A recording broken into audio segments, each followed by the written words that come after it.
حضرات گرامی، میں یہ عرض کرنا چاہتا ہوں، ذرا سوچئے، آقائے دو جہاں کو آخری نبی بنایا گیا، آخری نبی، ان کی کتاب کو آخری کتاب بنایا گیا، ان کے دین کو آخری دین بنایا گیا، ان کے بعد کوئی نبی نہیں آئے گا، کوئی کتاب نازل نہیں ہوگی، کوئی اور دین نہیں آئے گا، کوئی نبی نہیں آئے گا، نہ ذلی نبی آئے گا، نہ بروزی نبی آئے گا، نہ مجتہد نبی آئے گا، نہ مقلد نبی آئے گا۔ یہ ساری اصطلاحات باطل نبوتوں کو ثابت کرنے کے لیے ہیں، ورنہ نبی صرف نبی ہوتا ہے۔ میرے آقا کے بعد کوئی نبی نہیں، وہ آخری نبی ہیں، وہ ہر دور کے لیے خاتم النبیین ہیں۔ اور پھر کیسے عظیم نبی ہے، کبھی آپ نے سوچا؟ اور انبیاء کرام دنیا میں آئے تو ایک محدود زمانے کے لیے آئے، محدود طبقے کے لیے آئے، محدود گروہ کے لیے آئے، محدود قبیلے کے لیے آئے، محدود خاندان کے لیے آئے، مگر میرے آقا ساری کائنات کے لیے آئے، پورے عالمین کے لیے آئے۔ کبھی آپ نے سوچا رحمت للعالمین کہا گیا، کیا مطلب؟ تمام عالموں کے لیے رحمت ہے۔ تمام عالم کیوں کہا گیا؟ عالم کو جمع کیوں استعمال کیا گیا؟ اگر عالم ما سوی اللہ کو کہتے ہیں تو صرف عالم کہا جاتا تو بھی ساری کائنات شامل ہوتی، مگر عالمین کیوں کہا گیا؟ اس لیے کہ علم پاک الہی میں یہ بات تھی کہ لوگ عالم کو تقسیم کریں، یہ عالم حیوانات ہے، یہ عالم انسان ہے، یہ عالم اجنہ ہے، یہ عالم ملائکہ ہے، یہ عالم لاہوت ہے، یہ عالم ناسوت ہے۔ ان عالموں میں کو تقسیم ہونا تھا، اس لیے اللہ نے فرمایا میرا محبوب تمام عالموں کے لیے نبی ہے، رحمت ہے، خواہ وہ جناتوں کا عالم ہو، انسانوں کا عالم ہو، شجر و حجر کا عالم ہو، کائنات کا کوئی بھی ہو، اللہ کے علاوہ کائنات کی ہر شے کے لیے نبی ہے وہ۔ اور یہی ایک مقام نہیں ہے، بلکہ آقا نے فرمایا کہ بعثت الی الخلق کافہ، میں مخلوق کی طرف، مکمل مخلوق کی طرف نبی بنا کے بھیجا گیا۔ الخلق تو ما سوی اللہ کہتے ہیں نا، اللہ نے جس کو پیدا کیا سب مخلوق میں، کافہ کہہ کر کے اس بات کی تاکید کر دی گئی کہ دائرہ نبوت سے کائنات کا کوئی جز خالی نہیں ہے، ہر شے کے نبی ہیں سرور کائنات رحمۃ اللہ، ہر شے کا نظام دینے والے ہیں۔ آپ اندازہ فرمائیں، یہی نہیں بلکہ آقا نے خود قرآن عظیم نے ارشاد فرمایا کہ وہ تمام کائنات کے لیے نبی بنا کے بھیجے گئے۔ یہ کیوں تھا؟ زمانہ محدود نہیں، قوم محدود نہیں، عرب و عجم محدود نہیں، تاکہ ان کے بعد کوئی یہ دعویٰ نہ کر سکے کہ کسی نبی کی ضرورت ہے۔ اگر کسی ایک دور کے ہوتے، کسی ایک طبقے کے ہوتے، کسی ایک جماعت کے ہوتے تو یہ کہا جا سکتا تھا کہ وہ فلاں جہاں کے نبی ہیں، ہندوستان کے نبی نہیں ہوں گے، ایران کے نبی نہیں ہوں گے۔ وہ تو کائنات میں ہر گوشہ حیات کے نبی ہیں، ہر دور کے نبی ہیں، ہر عصر کے نبی ہیں، ہر زمانے کے نبی ہیں۔ اس لیے ان کے بعد نبوت کا دعویٰ کہیں سے بھی ہو، کسی بھی مقام سے، یہ باطل دعویٰ ہوگا، کبھی سچا نہیں ہوگا۔ اور پھر ذرا سوچئے،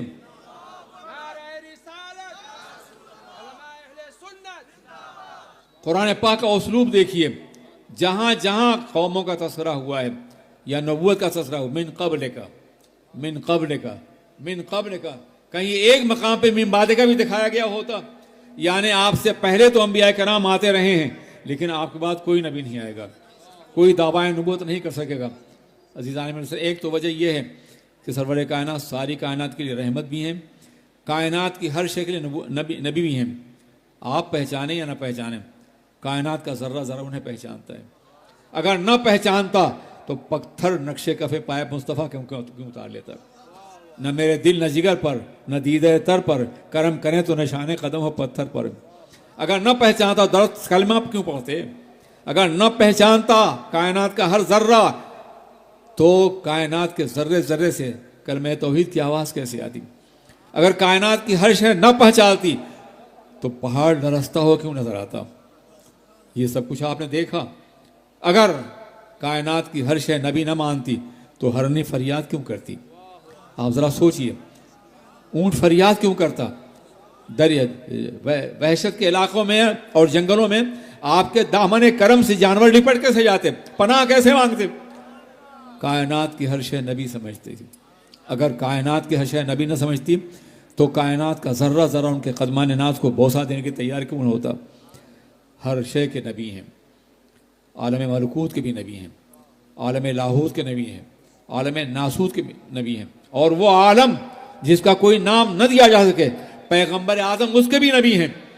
یہ عظیم نبوت کی وسعتیں اس لیے تھیں کہ کسی عالم میں، کسی مقام پر کوئی نبوت کا دعویٰ نہ کر سکے، یہ نہ کہہ سکے کہ اس مقام کے میں سرکار کا کرم نہیں ہے، ان کی نبوت نہیں ہے، وہ ہر عالم کی رحمت ہے، کسی عالم میں رہ جاتے، یہ ان کی مہربانی تھی کہ عالم پسند آیا، یہ ان کا کرم تھا کہ عالم انسانی میں جلوہ گر ہوئے، وہ ہم میں جلوہ گر ہوئے، بہت ہر عالم کی رحمت ہے، فرشتوں کے لیے بھی رحمت ہے، عالم لاہوت کے لیے بھی رحمت ہے، سب کے لیے رحمت ہے مکمل طور پہ، ہر دور کے نبی، ہر عصر کے نبی۔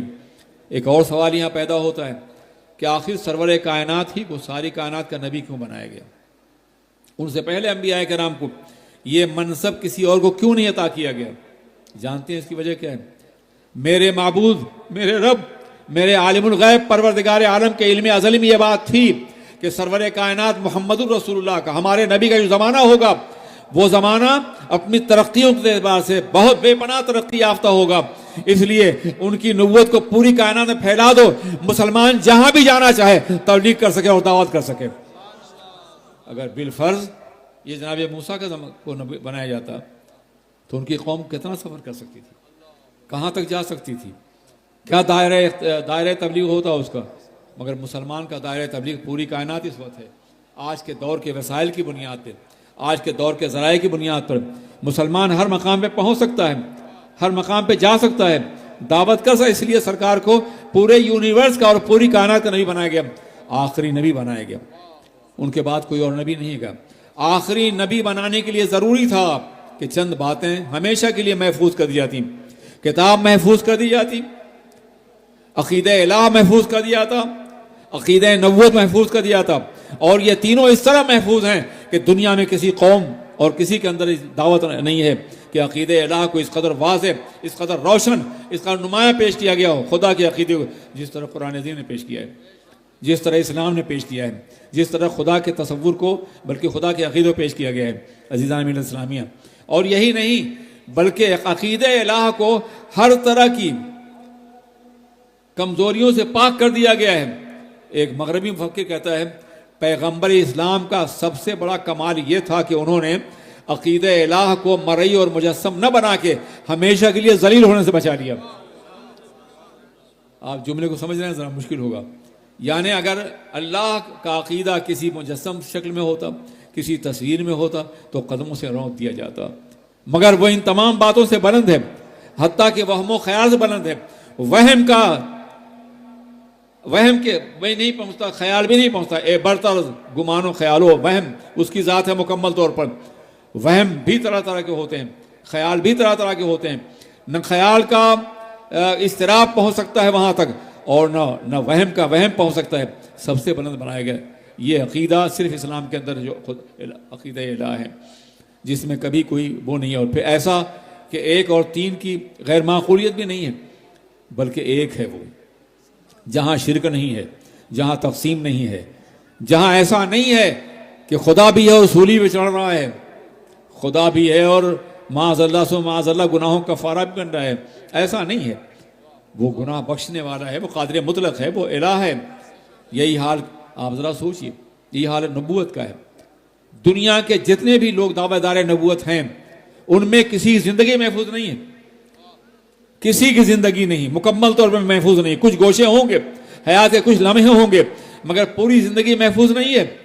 یہ صرف سرور کائنات محمد الرسول اللہ ہیں جن کی گوشی کا زندگی ہر لمحہ محفوظ ہے، ہر گوشہ حیات محفوظ ہے، کوئی چیز پوشیدہ نہیں ہے۔ آپ ذرا سوچیے، راویان حدیث نے میرے آقا کی زندگی کا ہر لمحہ محفوظ کر لیا ہے تاکہ کوئی بات تشنہ نہ رہنے پائے۔ اور یہی نہیں بلکہ یہ ممکن تھا کہ راویان حدیث، صحابہ کرام، اصحاب صفہ، جتنے بھی روایت کرنے والے ہیں، یہ خارجی زندگی کو، غیر داخلی زندگی کو باضابطہ نقل کرتے، گھر کی زندگی سامنے نہ آتی۔